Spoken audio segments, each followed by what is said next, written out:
अरे मग काय प्रश्न म्हणते सांगा. त्याच्यावरती रोहिणी खडसेंनी म्हटलेलं की हा प्रलोभन मला कोणी काही वरचं बोललं. भाऊ शिंदे फडणवीस सरकारला 2 वर्ष पूर्ण झालेले. आज शिंदे फडणवीस सरकारला 2 वर्ष पूर्ण झालेले, काय सांगा. भाऊंचा आवडता विषय भाऊ वर्ल्ड कप आपण जिंकले. शिंदे बंडानंतर वर्ल्ड कप आपण 17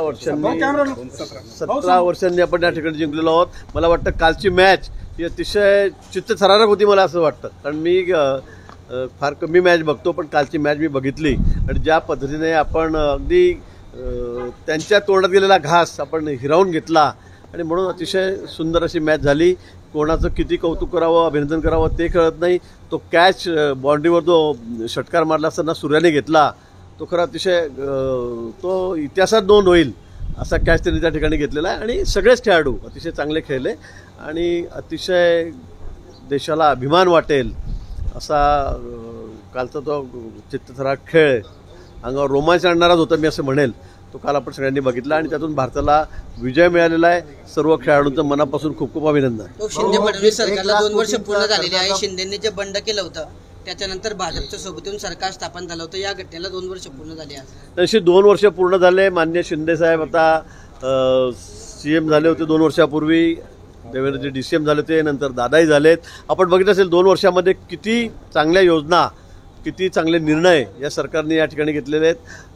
आपण आता सगळ्याच बाबतीमध्ये विशेष करून इन्फ्रास्ट्रक्चर जे आहे ते जर आपण बघितलं राज्यभरामध्ये, म्हणजे रस्ते असतील, पूल असतील, धरणांच्या बाबतीमध्ये असतील, अनेक गोष्टी, अनेक चांगले निर्णय, इंडस्ट्रीच्या बाबतीमध्ये असतील, मोठमोठे निर्णय आमच्या सरकारने या ठिकाणी केले आहेत. मोठा निधी, मोठं बजेट या ठिकाणी या 2 वर्षामध्ये आम्ही दिलेलं आहे.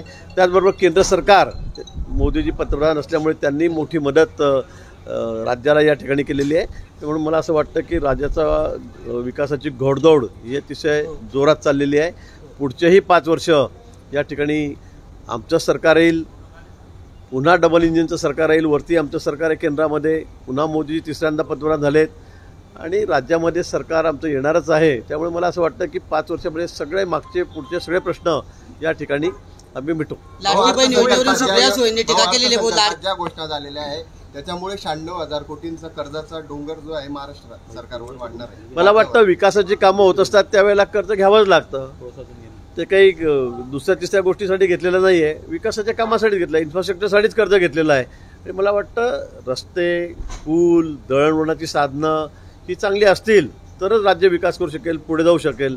आणि म्हणून त्या कामासाठी जर कर्ज घेतला असेल तर तो डोंगर जरी असेल तरी तो राज्याच्या पुढच्या विकासाच्या दृष्टीने अतिशय महत्त्वाचा आहे. हो, लाडकी बहीण योजनेवरून सुप्रिया सुळेंनी आज टीका केलेली आहे की निवडणुका बघून भावाला लाडक्या बहिणीची आठवण आली असं. मला असं वाटतं की आता सगळं कालचा बजेट बघून परवाचा विरोधकांच्या पोटामध्ये आता गोळा आलेला आहे. आता त्यांना काय बोलावं, काय बोलू नये हे सुद्धा कळत नाही आहे.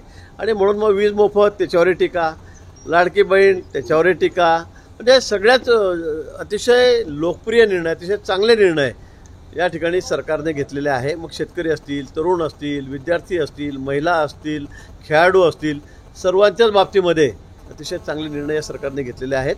आणि हे सगळं कालचं बजेट बघून परवाचं निश्चित व विरोधक मात्र आता संभ्रमात पडलेले आहेत. आणि म्हणून मग पैसे कुठून आणाल, डोंगर झाला, पहाड झाला, मला वाटतं असे निराधार आरोप ते करतायत.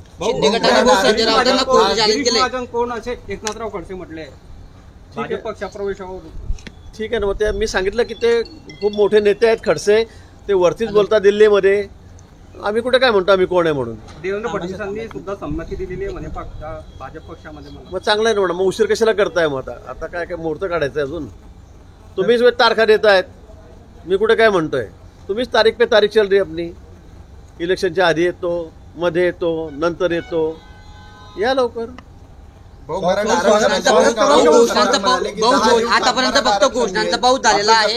या ज्या अब्दुल सत्तार, नाही मला माहिती नाही. अब्दुल सत्तार कशाच्या आधारावर म्हणतायत काय मला त्याची कल्पना भाऊ. सरकारने आतापर्यंत ज्या घोषणा केल्या तर घोषणांचा पाऊस पडला, एकही घोषणा सरकारने पूर्ण केलेली नाही. त्या संदर्भात मी सरकारला अधिवेशनामध्ये आठवण करून देणार असं खडसेंनी म्हटलेलं आहे. ठीक आहे, त्यांनी अधिवेशनामध्ये बोलावं ना, बाहेर बोलू नये. एकीकडे पक्षात याची घाई झाली आहे, मला संमती दिलेली आहे, एकीकडे पक्षावर टीकाही करायची. मला वाटतं असं दुटप्पी धोरण त्यांनी घेऊ नये. काय असेल ती सगळी भूमिका घ्यावी. तो एक शेवटचा प्रश्न आहे. मंत्री अनिल पाटील आपल्याकडे येत आहेत का? माजी मंत्री सतीश अण्णा म्हणतात की भाजपमध्ये येत आहेत अजित पवारांना आता बघा, आता सतीश अण्णा, आता कोणी काही म्हणेल, आता मी त्याला काय उत्तर देऊ? सोडून ते आता भाजपमध्ये अनिल अण्णा यायचं म्हणतायत. मंत्री आहेत, राष्ट्रवादी काँग्रेसमध्ये अजितदादा गटाबरोबर आहेत. आमचं या बाबतीमध्ये कधी बोलणं झालं नाही, कधी चर्चा नाही कुठे. आता विरोधकांना काय वाटत असेल ते बोलत राहतील. तो शिंदे गटाने जय श्रीराम. एकूण झालंच का? फडणवीस साहेब बोलले की आनंद आहे व आनंदात